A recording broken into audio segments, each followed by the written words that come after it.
उच्च गति अभ्यास खंड 1 प्रतिलेखन संख्या 97 व 98 गति 80 शब्द प्रति मिनट। Be ready. 3, 2, 1 स्टार्ट। महोदय, पंजाब के संबंध में मुझे यह कहना है कि अभी कुछ दिन पूर्व वहाँ पर भाषा का प्रश्न उत्पन्न हुआ। विराम।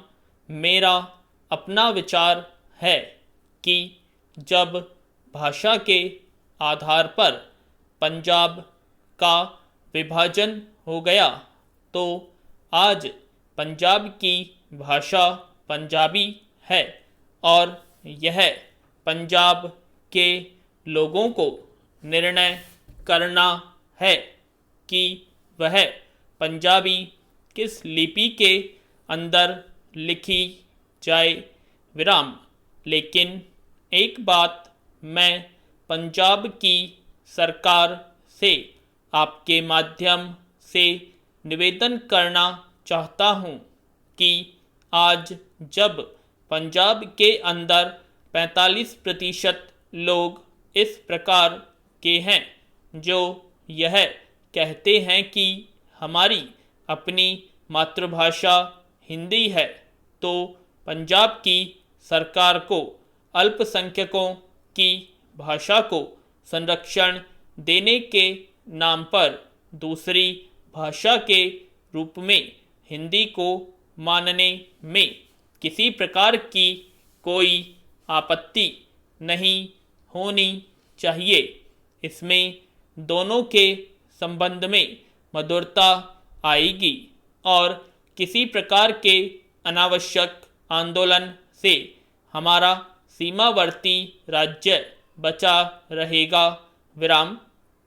जहाँ तक लिपि का संबंध है, लिपि के संबंध में मैं बलपूर्वक किसी लिपि को समाप्त करने के पक्ष में नहीं हूँ।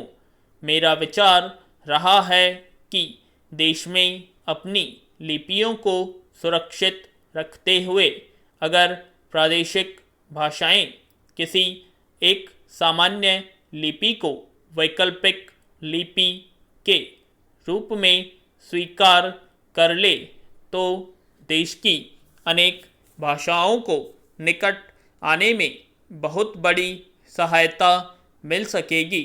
विराम।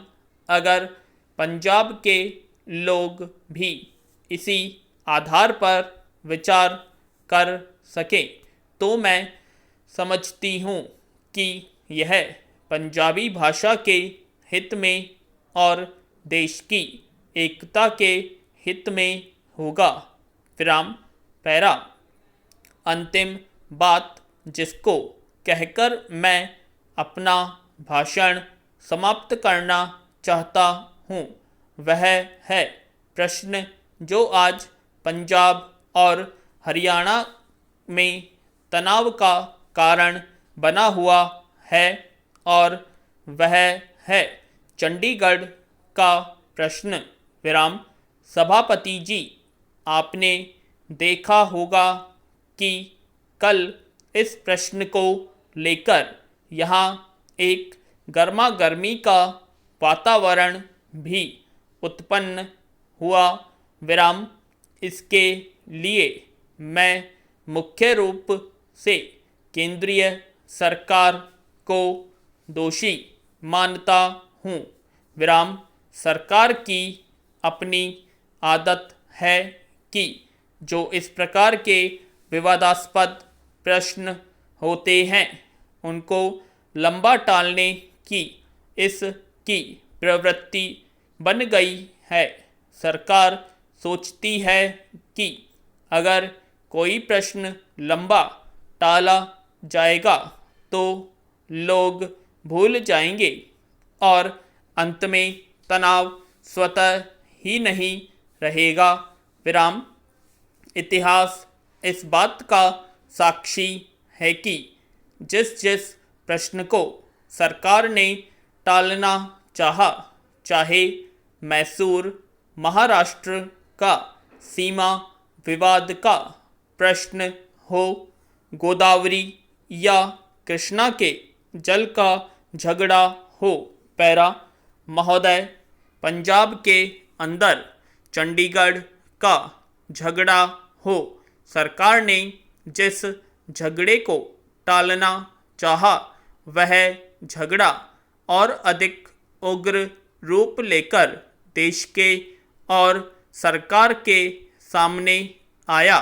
इसलिए मैं चाहूँगा कि इस सरकार के आगे के लिए यह परंपरा डालनी चाहिए कि जब भी इस प्रकार के कोई प्रश्न आए तो उन प्रश्नों पर दृढ़ता से विचार किया जाए और तत्काल उनका समाधान किया जाए।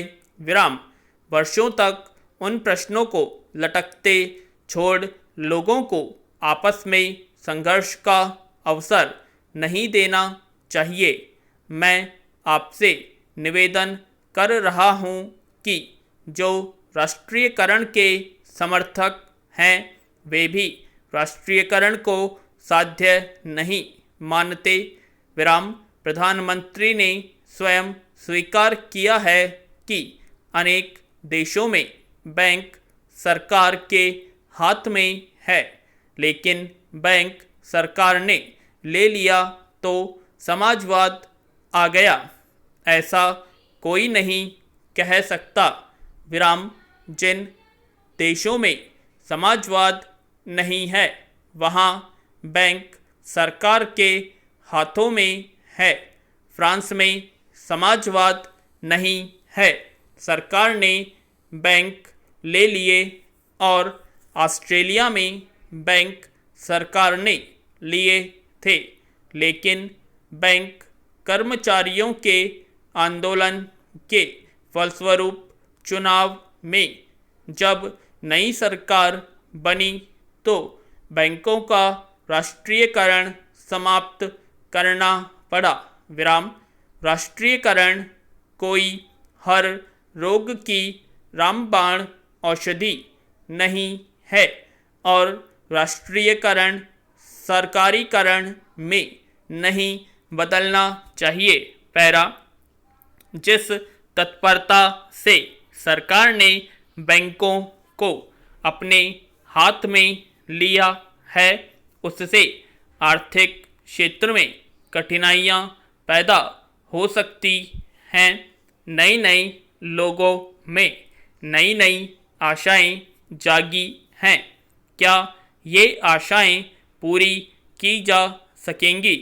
अगर ये आशाएं पूरी नहीं की गई तो उनके परिणाम भयंकर होंगे। विराम। सहकारिता के क्षेत्र में हमने लोगों में नई आशाएं जगाई हैं। हमारा तंत्र उसको पूरा कर पा रहा है। विराम। समाजवाद मात्र इरादा नहीं है। इरादे अच्छे हो सकते हैं, नेक हो सकते हैं, लेकिन जिस मशीनरी के द्वारा, जिस तंत्र के द्वारा वह इरादे व्यवहार में लाने हैं, अगर वह मशीनरी भ्रष्ट है, अगर वह तंत्र अक्षम है, अगर जनता के प्रति उनके हृदय में सहानुभूति नहीं है, तो फिर राष्ट्रीयकरण भी सहकारिता की तरह से एकदम बदनाम चीज हो जाएगी। विराम।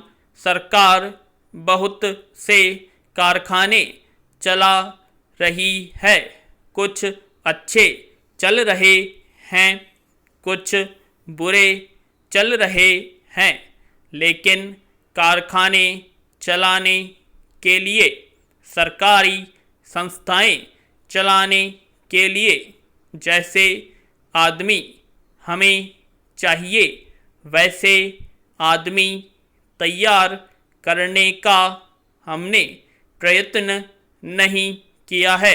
सार्वजनिक उद्योगों को सफल करना सरल नहीं होता। पूर्ण विराम।